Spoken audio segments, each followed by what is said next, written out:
Hi everyone, Dave Birkett, Detroit Free Press, here on Facebook Live and Freep.com.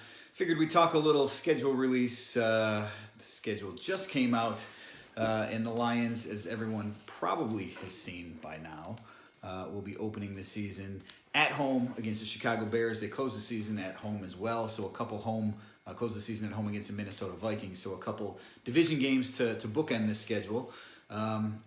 Look, a handful of, I think it's 4 of their first 6 on the road as well. And they close the season with a couple division games in December. At Chicago, the first week of December, against the Green Bay Packers, December 13th. Then they have games against the Titans and the Bucks, and then against the Minnesota Vikings, January 3rd. So I kind of like how the schedule sets up for them, just given some of the concerns going on in the world right now and what might be. Scott brings up a point right away. No night games, and that's absolutely right. That's one of the downfalls, I guess. You know, when you come off a 3-12-1 season, there's probably not much to expect in the way of primetime games. Certainly, one of those games late in the season could be flexed. Maybe Tom Brady, the day after Christmas or December 27th, if both the Lions and the Bucks are in playoff contention.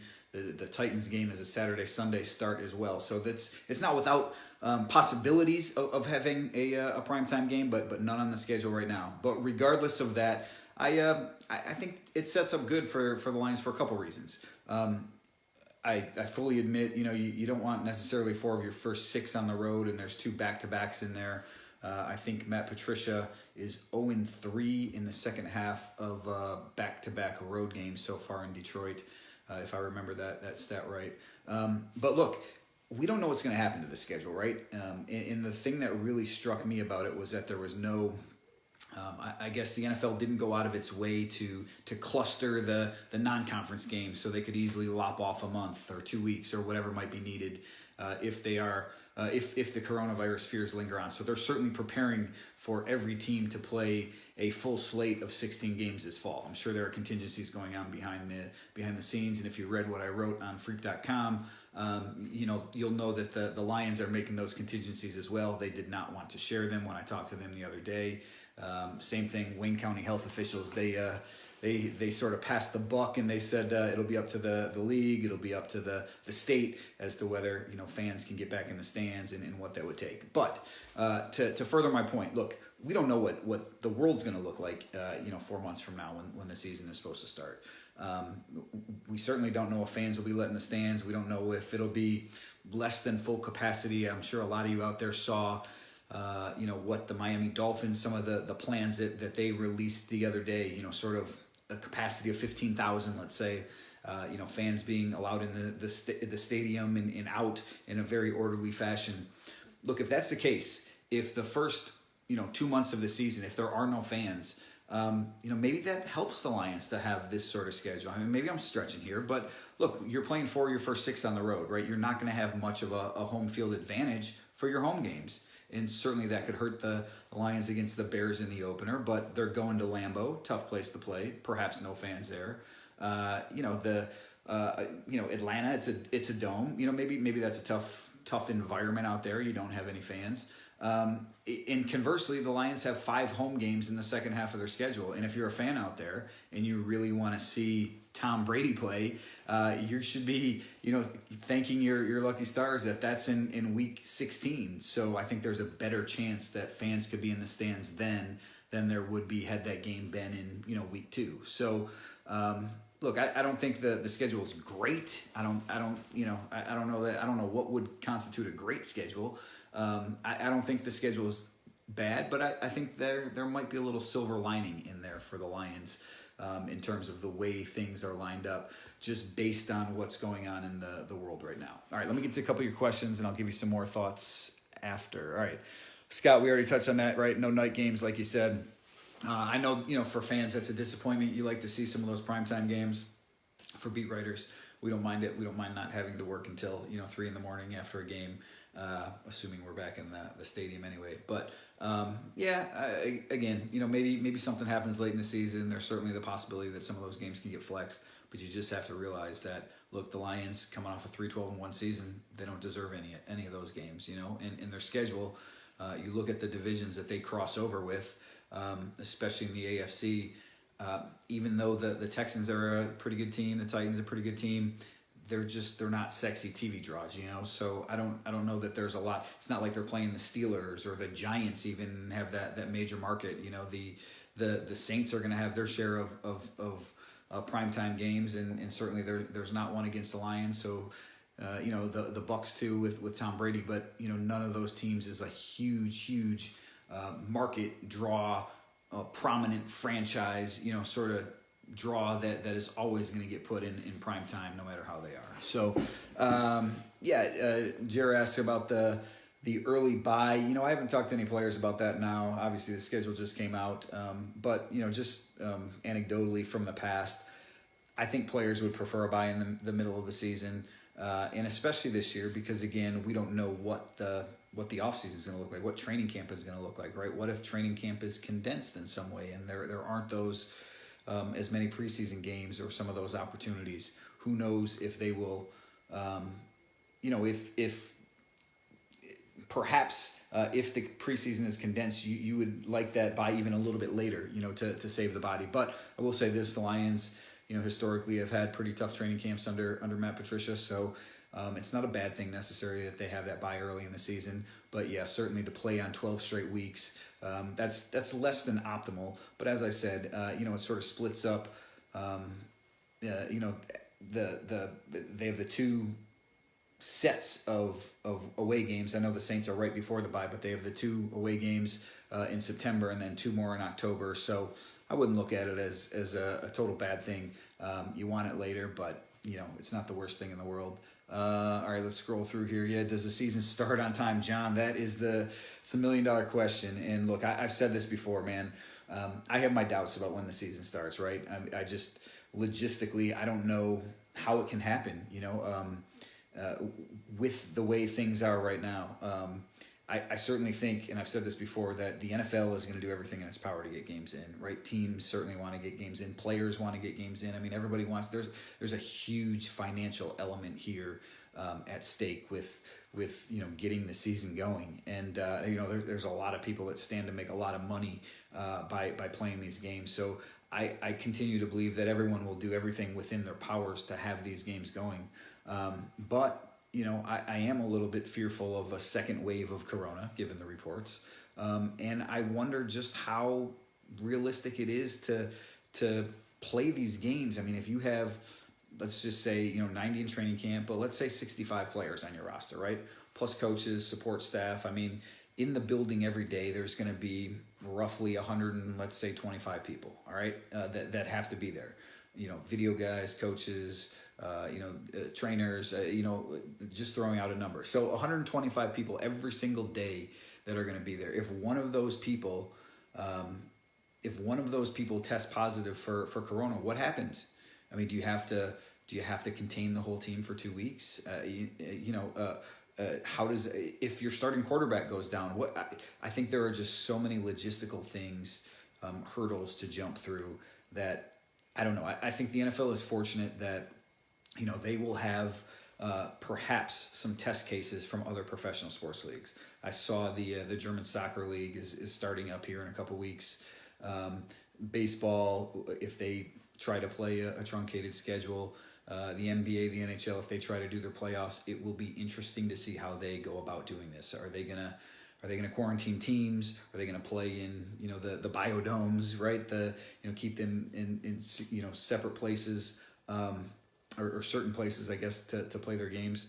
I don't know. I don't know how any of that works. I don't know how you can sequester, grown men for 18 weeks or whatever it is in one place to make sure they do that. So I think there has to be some sort of freedom, and within that freedom, just the testing, the close contact that people are in by nature of their job. Look, there's a lot smarter people than me that are trying to figure out ways to do this. And again, I think the league, players, everyone wants this to happen. I don't know logistically how it happens. We've obviously seen some reports here lately of potential vaccines and perhaps that coming out in the fall. And let's all keep our fingers crossed that happens, because that would be awesome. All right, what teams will this benefit? The virus benefit? I assume no training camps, rebuilding teams are probably going to get pummeled. listen, Aaron, I didn't look at all the schedules, so I don't have a good idea for you on who else's schedule sort of sets up like the Lions. But I think in general, you're probably right that the teams that have a lot of continuity, they probably stand to benefit the most or close to the most from this. I mean, because they know each other. There's less turnover. They know the systems. When your quarterback has been playing in the offensive system for years, probably not even your quarterback, because I think quarterbacks, by and large, they tend to pick those things up easily. But if you have a veteran quarterback, if you have a veteran offensive line, a defense that's been together, I think those are the type of teams that will benefit the most from this offseason and what could go on. So, what does that mean for the Lions? I mean, they're going to have 6 new starters on defense, at least, so that's not a good thing, though a lot of those guys have a prior history in Matt Patricia's system, so maybe that shortens the learning curve. They have 2 new coordinators, Corey Youngland on defense and Braden Coombs on special teams, so that doesn't help. They have a new starting right side of the offensive line, so that could be problematic. My game by game prediction of the schedule should be up shortly. And I have them finishing better than last year. Spoiler alert, I don't have them in the playoffs, with 4 months to change my mind.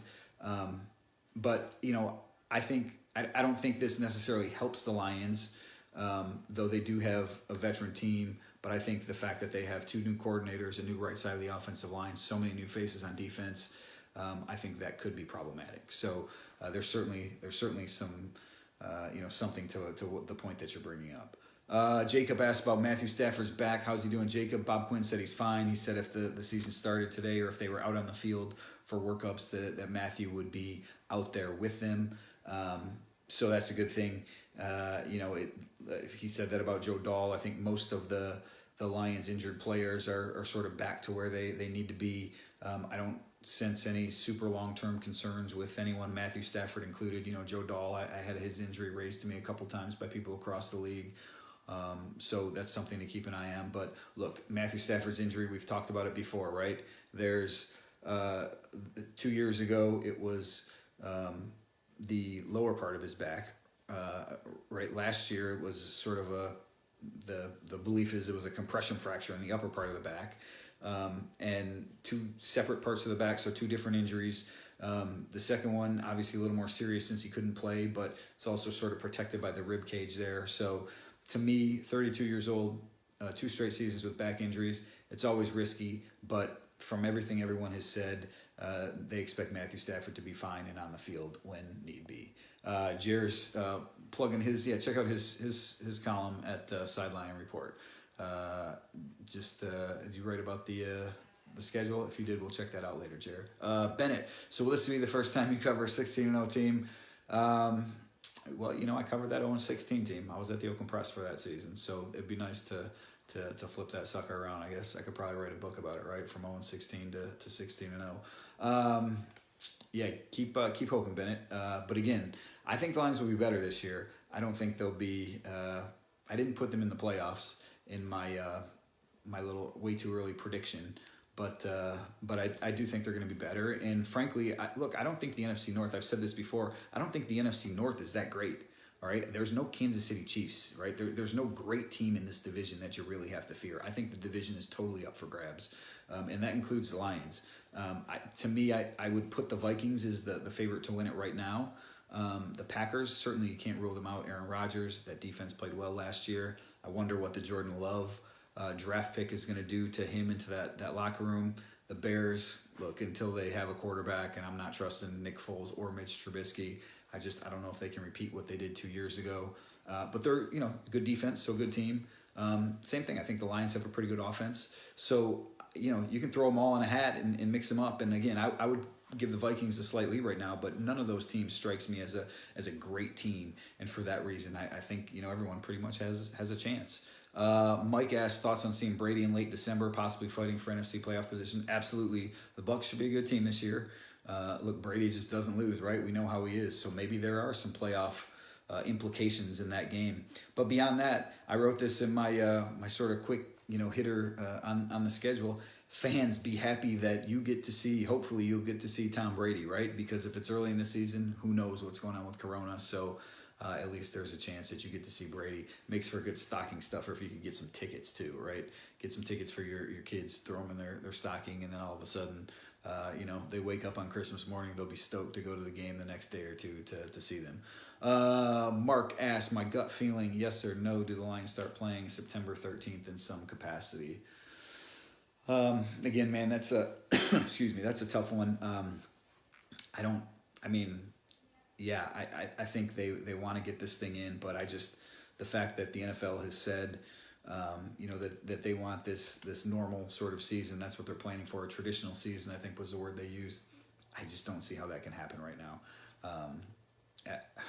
I hate to say no, because, I'd like to think that we're making progress with this disease, but again, I just don't know how it happens. So my gut is probably telling me no, even though I want to say yes.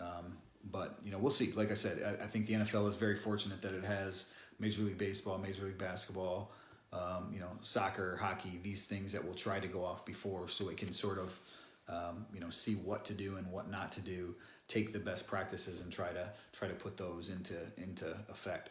Maybe it happens, but maybe it happens without fans, with fewer fans, without media at the stadium. Those are the things that I certainly could see the games go on with some widespread testing, but I have my doubts that it'll be in a traditional manner. If the Lions barely missed the playoffs, Aaron asked, do I think Patricia will get another year because of the virus? It's a good question, Aaron. I've thought about that. Look, I don't know that it's fair to judge any coach on a year like this with Corona, or any player for that matter. Though, as Matt said the other day, there are some teams and players that will gain a significant advantage, in this time based on the work they put in and how they handle this. But I'll say this, look, there's two things at play. One, I don't know that Matt has built up enough goodwill from the last two seasons that he would warrant the benefit of the doubt from the organization because of Corona. Now, I think he made some strides as a coach last year. I think he did some different things, but that might still be a tough sell to fans and by extension, the organization. But the flip side to that is, look, we all know what Ford stock is like right now, right? Who knows what this does financially to the Fords? They're not going to be crying poor, right? Martha Ford, I stumbled across something the other week that said maybe she had fallen from the billionaire list, but regardless, they still have plenty of money.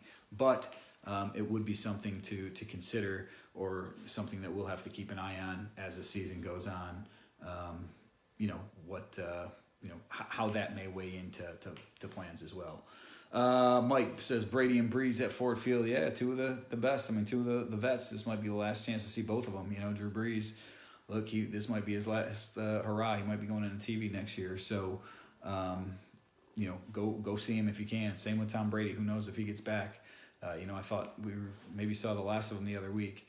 Or the other year when he was here, and certainly you get another chance. So that's a good thing. I said that about Patrick Mahomes last year, of all things, right? That who knows the last time that we get to the next time that we get to see him. They come every 8 years, so hopefully when you get to see some of these guys, just remember that you never know when the next time is going to be.